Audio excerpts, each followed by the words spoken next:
Hello everyone, সবাইকে good evening. তো আজকে এখন আমি চলে এসেছি পড়াতে। আর এখানে এসে একটা খুব মজার একটা জিনিস দেখালাম, যেটা তোমাদের সাথেও শেয়ার করব। তো কারা কারা পড়ছে সেটা একবার দেখিয়ে দিই, তারপর মজার জিনিসটাও দেখাচ্ছি।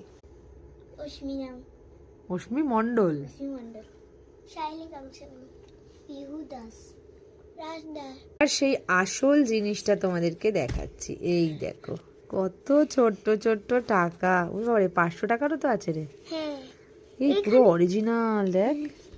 দেখো কত ছোট ছোট টাকা। এই দেখো 100, এই এই দেখ 10 টাকার নোটগুলো পুরো একদম অ্যাকুরেট। দেখ হ্যাঁ, এখানে 100 আছে, দেখো 200 টাকারও আছে, 100 আছে। বাবা, 100 টাকারটাও তো একদম। 200। তো কেমন লাগছে তোমরা জানিও। আমরা ছোটবেলায় টাকা নিয়ে খেলেছি, তো এত ছোট দাও, সেটা একটু বড় বড় ছিল। পিউ, তুই কোথা থেকে কিনেছিস এটা? আবির কাকুর দোকান থেকে। রে বাবা, এইসবই করো লেখাপড়া না করে। 500 টাকা আছে। তো কেমন লাগলো জানিও, আর কাদের কাদের কাছে এগুলো আছে, কাদের খুব ভালো লাগলো সেটাও জানিও। টাটা। কি মিষ্টি না দেখতে টাকাগুলো।